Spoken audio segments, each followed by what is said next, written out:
Oh, that's so good. Ron DeSantis as a tree of righteousness, that palm tree. And Bro, he looks like he went to one of those, like, you know, Indian Instagram barbers. You know what I'm talking about? Where like they pull out like a fucking weird ruler, like a shaper, and just go. Vroom. You know what I'm talking about? Like he literally went to some like crazy fucking Indian Instagram barber and they blowtorched the half of his fucking face. This is first of all, someone else also called it out. I was just about to say this. This is the most Persian coated man I've ever seen. Okay. There is no shot. This dude is white. Okay. He sounds white. He looks white. I've never seen a white guy with this fade. This is the most Muslim mena fade you can have. Okay? This is literally every like Iraqi motherfucker. He is the most mena faded motherfucker I've ever seen, dude. This is crazy.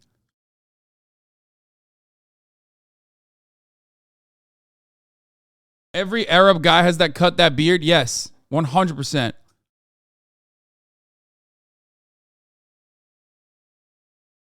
It's so fucked up.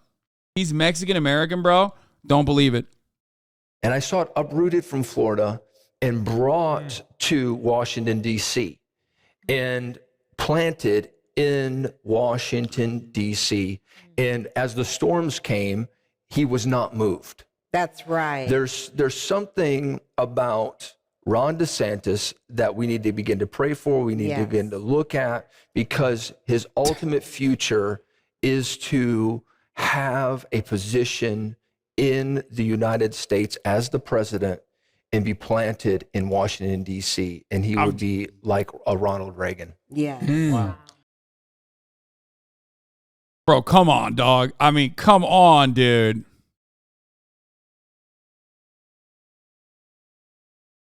Why is there 5-gallon kitty litter? It's what they sell.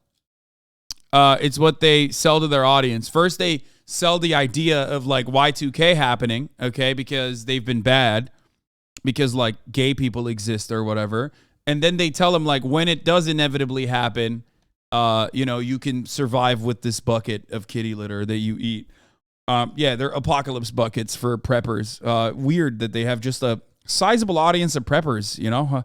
I wonder where those ideas are coming from. I wonder why they're so invested in you know, doomsday shit.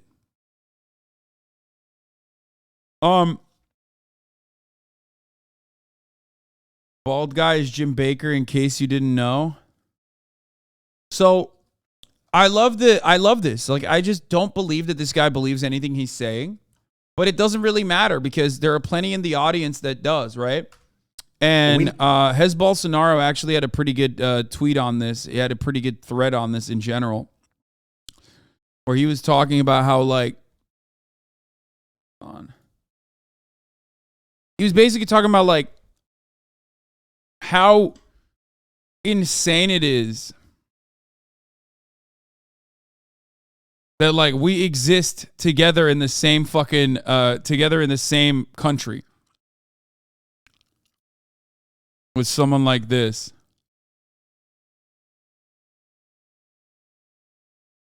Hold on. Let me pull this shit up real quick. Where the fuck is it? God damn, this motherfucker tweets way too much.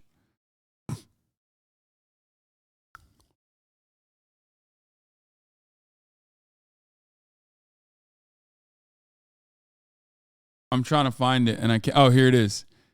I thought this was a very good thread.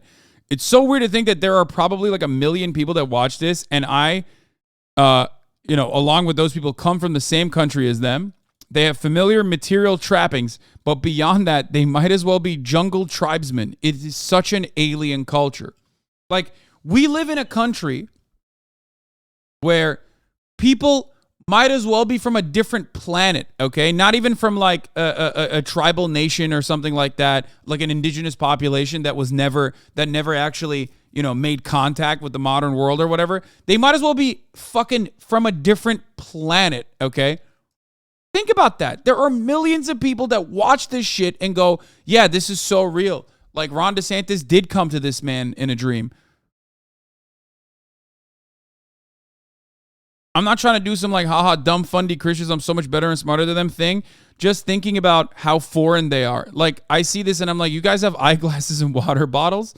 Not evangelicals, but the biggest culture shock I ever had was in 2018 in my own home state where I was wandering around Brooklyn and I turned a corner street to see entirety Hasidic Jews. Never felt more out of place in my life. And he said, good, this guy. It's like America has so many interesting cultural enclaves and religious enclaves specifically that is like very purposely like the Amish, Hasidic Jews, like ultra-Orthodox communities, and evangelical Christians especially unique because like evangelical Christianity is quite literally baked into our culture. So you get to like interact with them more than you do with like Hasidic Jews or some of the other like LDS cults. You know what I mean? LDS adjacent like specific cults in Utah that you sometimes hear about in the news. So it's very interesting to see like how much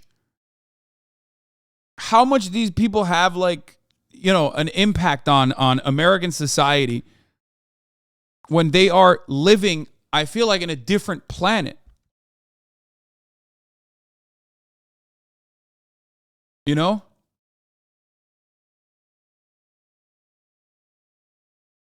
I read somewhere that about 40% of Americans don't believe in evolution, and it shook me to my core.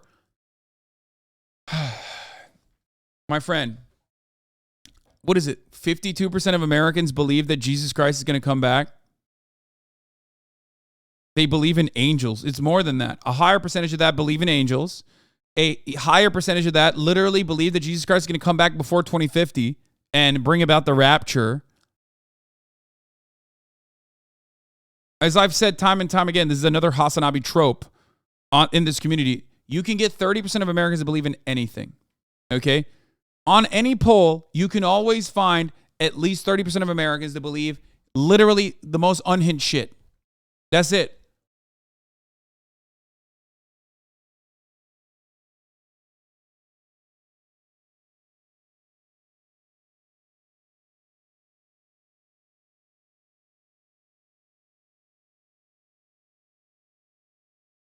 So, I don't know. I don't know what to tell you.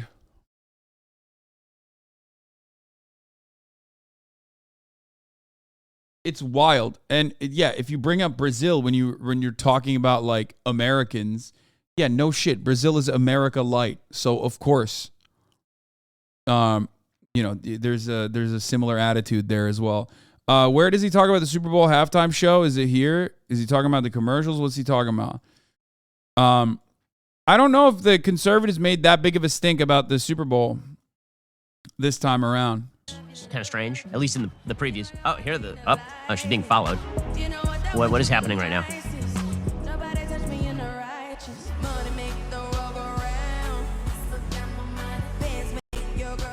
Riveting. Now, to be fair, she couldn't dance last night. Up here we go. She's grabbing her crotch, of course. This happened multiple times last night. It's hard. It's got to be. Ben's job is hard.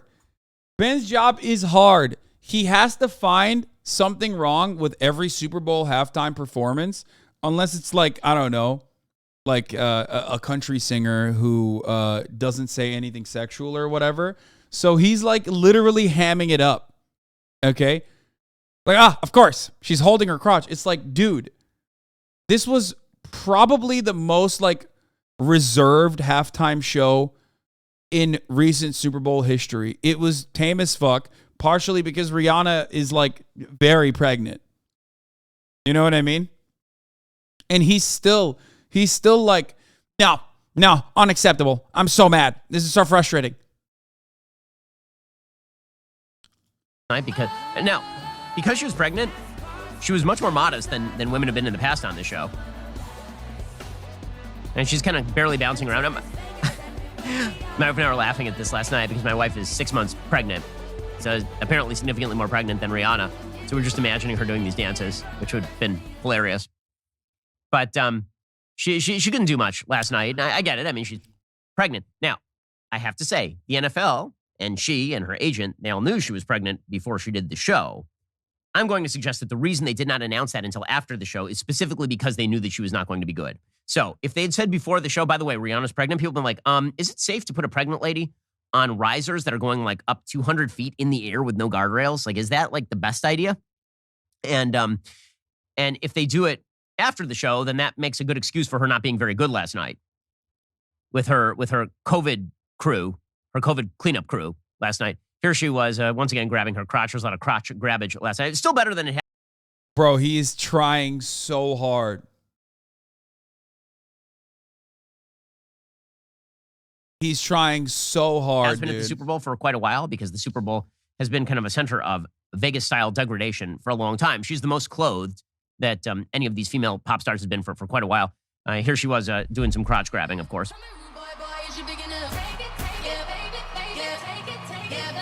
She's grabbing her butt. And now she has a tail or something. There's the COVID crew. That's so funny. He can't find anything. He's just they're on autopilot, dude. They're on autopilot. He's like, yeah, it's Satan or whatever. Okay, she's grabbing her crotch. Vegas style degradation, he said. Of kids who didn't watch the halftime show, they did. I mean, I'm not even kidding. I think like Ben is more mad that it wasn't hornier. One, because he secretly likes it, and two, because he can't complain about anything. So he's like, this sucks. Millions of kids watched the halftime show. The NFL knows this. This was less offensive than most of the shows. And just on a pure aesthetic level, it's a bad show. On a pure aesthetic level, it was 20 minutes of the same thing over and over. And all of her songs, I hate to say it, they sound the same. They have no range. She can't sing. It's an unpopular thing, but that's what we do here on the Ben Shapiro Show. We have unpopular. What? Yo, that's okay. That's a wild take. Get his ass. Twitter, do your thing, okay? Popular cultural opinions that are significantly more controversial, apparently, than like my opinions about politics, which is kind of amazing to me. But if I say two things, one, it's nice that she's pregnant, and two, she did a crap show last night, then everybody loses it. No, it was an amazing show, and you will love it. She's a beautiful woman of color who's pregnant. You will love that show. You will love it. And if you mention that it was a bad show and it was very unentertaining and incredibly boring, this Dude, he's literally okay. Here's the funny thing. This betrays the argument that he constantly makes, which is that like you can't make like hypersexualized crazy displays because then he'll say it's satanistic, right? And perverted. But when you do a modest show as a consequence of your like pregnancy, a more modest show by every fucking measure, so modest that even Ben has to fucking recognize it, then it's like kind of boring. And he wants to say it's boring, but also simultaneously it's like, bitch, you want it to be boring. And when it's boring, you're like mad that it's boring. You can't win with these fucking freaks, dude. That's crazy. That's crazy. If it's interesting and crazy and there's a lot of like these wild displays, then it's like, oh, well, you know what? It's fucked up. It's too horny. I don't like it. It's satanistic. They're perverting our children. Children should not be watching this. Okay? But when it's like modest, then he's like, well, it's modest because it's good, but also she's pregnant, so it's kind of boring. This is probably because you're some sort of bigot. I mean, pretty sure it's just because it was kind of a boring show. It was kind of boring. So, there's your breakdown. So, the Super Bowl overall, it wasn't like super duper woke. It wasn't as woke as it was in past years. It didn't even have the same level of controversy as it did last year when it was a bunch of rappers who actually had criminal histories. That wasn't even controversial. Who gives a fuck? What? No. Who found that to be controversial? No one. Also, Super Bowl being woke is not necessarily controversial either. What the fuck? Like Disney. Bro, when he talks about like controversial rappers with criminal histories, he's talking about Snoop Dogg, Eminem, and Dr. Dre, by the way. Like, World what? a lot. I like Disneyland a lot. We were annual pass members in my family, but I'm not willing to patronize the same people who then subsidize a bunch of wokesters to indoctrinate my kids. I'm not willing. Okay. Anyway, love this. He's kind of bent that he can't really like go too crazy over it. As far as Pat Tillman goes, I have not listened to this podcast, but does anyone have the video of Pat Tillman? Wait, oh fuck, did I? Hold on, let me just find it real quick.